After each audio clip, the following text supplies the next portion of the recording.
₹3 का एक, मतलब 6 करोड़ शेयर खरीदे थे। आज उसकी कीमत लगभग 3.5 से 4 हजार करोड़ रुपए हो गई है। मतलब 18 करोड़ रुपए इन्वेस्ट किए, 21 साल में वो 18 करोड़ 4.5 हजार करोड़ रुपए हो चुके हैं। और रिसेंटली इन्होंने 22 लाख शेयर उनमें से बेचे हैं। अभी रिसेंटली 22,70,000 शेयर बेचे हैं, और वो भी उन्होंने कितने रुपए में बेचे हैं? 344 करोड़ रुपए में बेचे। हिस्ट्रियां पकड़ो भाई साहब, पैसा देखोगे तभी समझ में आएगा कि लोग क्या कर रहे हैं। विजय केडिया, नेटवर्थ 300 करोड़ रुपए। क्या किया इन्होंने? 1990 में, ये थोड़ा सा वो दौर है जहां पर 1992 आपने देखा होगा, 1992 स्कैम, मतलब उस टाइम के दौर की बात है। 1990 में पंजाब ट्रैक्टर के शेयर खरीदे, 3 साल होल्ड करके रखे। 3 साल में 35,000 रुपए लगाए थे उनको, ये 2,10,000 रुपए मिल गए। 3 साल में 6 गुना हो गई। अब वही 2,10,000 रुपए उन्होंने किस में लगा दिए? एसीसी में। एक शेयर एसीसी का उस टाइम पे 300 रुपए था, वो 300 रुपए वाला शेयर 2 साल के अंदर ही 3,000 रुपए का हो गया, यानी पैसा 10 गुना हो गया। 2 लाख रुपए लगाया था, 2,10,000 रुपए लगाया था, 21 लाख रुपए कमाया उन्होंने, विजय केडिया। और आज नेटवर्थ 300 करोड़। जब जिसको पता लग जाता है कि शेयर मार्केट में बहुत पैसा है, फिर वो नहीं रुकता, फिर उसको लगता है कि यहीं रहना है, अपने को यहीं से पैसा कमाना है। एक और पे पकड़ो, ये है पोरिंजू, इनकी खुद की इन्वेस्टमेंट फर्म है, ये काफी लोगों के पैसे इन्वेस्ट करते हैं, लेकिन खुद भी बहुत अच्छे इन्वेस्टर है। 2013 में इन्होंने फोर्स मोटर्स का शेयर खरीदा था, जो 420 रुपए का था, आज वो 3,000 रुपए का। आप अंदाजा लगाओ कि कितना पैसा कमाया होगा। ऐसे उन्होंने यहां पर ये वोक हेड्स, इनका भी शेयर खरीदा 125 रुपए का, वो 2,000 रुपए का हो गया। तो ऐसे करके और एग्जांपल, ये सारे इंडियन है। अब आ जाओ, ये है बहुत बढ़िया, डी मार्ट, इनकी खुद की कंपनी लिस्टेड है। रमेश दमानी, जानते हो इनको? 1100 करोड़ की वर्थ है इनकी। इनका देखो इन्होंने क्या किया। ये कोई जुआ नहीं है, इन्वेस्टमेंट है, समझदारी है। जो कर लेता है उसको पता लगता है। 1993 से 1999 तक उन्होंने इंफोसिस के शेयर होल्ड करके रखे, 6 साल। 10 लाख रुपए लगाए थे इंफोसिस कंपनी में। मेरे भी शेयर है, इंफोसिस कंपनी मेरी फेवरेट है। मैंने उसका शेयर बहुत ऑलमोस्ट 500-600 रुपए के करीब था तब खरीदा था। आज भी उसकी कीमत 1,300 रुपए। बहुत बढ़िया कंपनी है, फंडामेंटली बहुत स्ट्रॉन्ग है, मेरा फेवरेट शेयर है इंफोसिस। मैं अपने फेवरेट शेयर बताऊंगा आपको, तो मेरा इंफोसिस मेरा फेवरेट शेयर है। टीसीएस हो गया, इंफोसिस हो गया, विप्रो हो गया, these 3 companies are really good. आज वो इंफोसिस का शेयर आप जरा सोचो, 10 लाख रुपए लगाया था, समझ रहे हो? 6 साल के अंदर वो 100 करोड़ रुपए हो गया। अब आप अंदाजा लगाओ, 100x 100x की ग्रोथ हो रही है, समझ रहे हो? अब आ जाओ, और रामदाव अग्रवाल, 1200 करोड़ की इनकी नेटवर्थ है। क्या किया इन्होंने? हीरो मोटोकॉर्प, बहुत बढ़िया, ये मेरी फेवरेट कंपनी है, सबकी फेवरेट कंपनी है ये। इंफोसिस मेरी बात नहीं है, सबकी, मेरे पास भी इसके शेयर है। हीरो मोटोकॉर्प 30 रुपए का एक शेयर था, आज 2600 रुपए का शेयर है। अब अंदाजा लगाओ, 10 लाख रुपए लगाए थे, 8.6 करोड़ रुपए उनको मिले। अब अंदाजा लगाओ जरा कितना पैसा हो रहा है।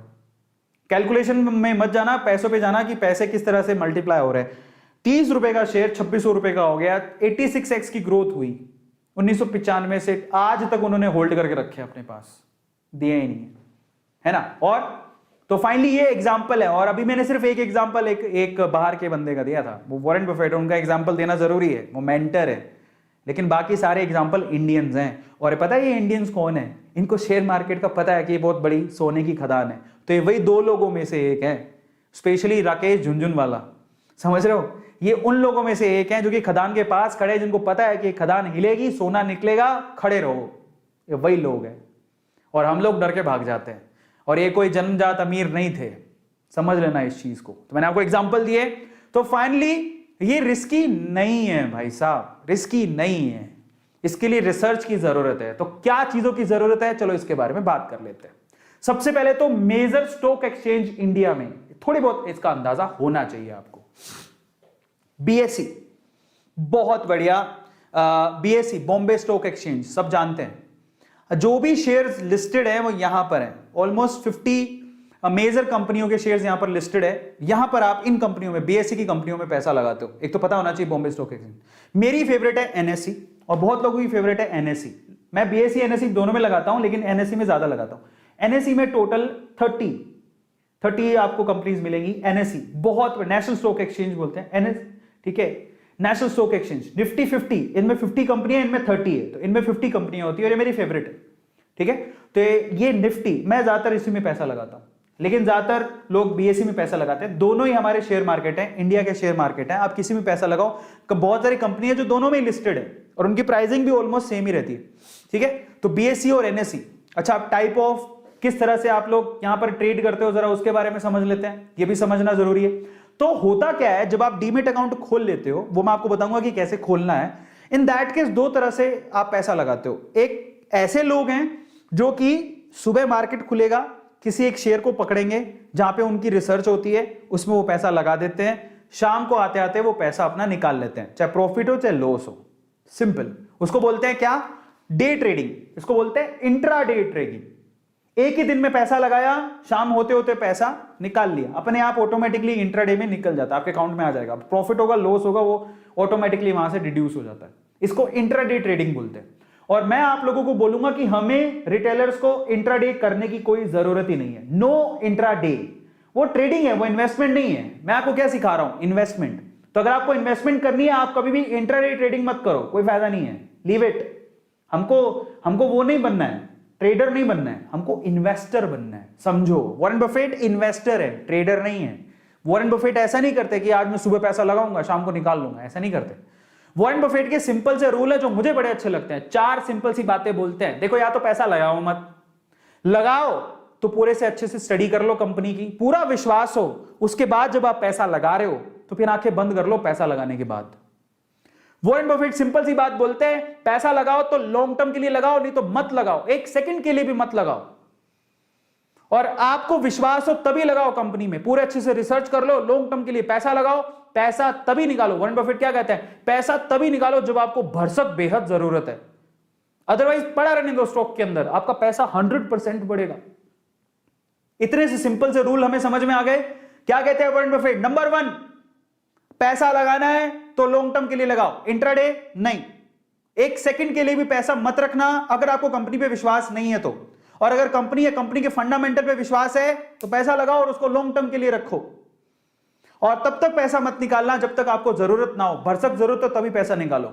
ये सिंपल से रूल है, क्या इसको हम फॉलो नहीं कर सकते? और ये कहते हैं अगर 3 रूल आपको समझ में आते हो तो आपको कोई डीप नॉलेज की जरूरत नहीं है। ले दे के सिर्फ इतनी है कि कंपनी के फंडामेंटल, अब कंपनी के फंडामेंटल हमें कैसे समझ में आएंगे तो मैं आपको समझाता हूं, वो मैं आपको आज डिटेल में बताऊंगा। बट ओवरऑल इसको कहते हैं लॉन्ग टर्म इन्वेस्टमेंट।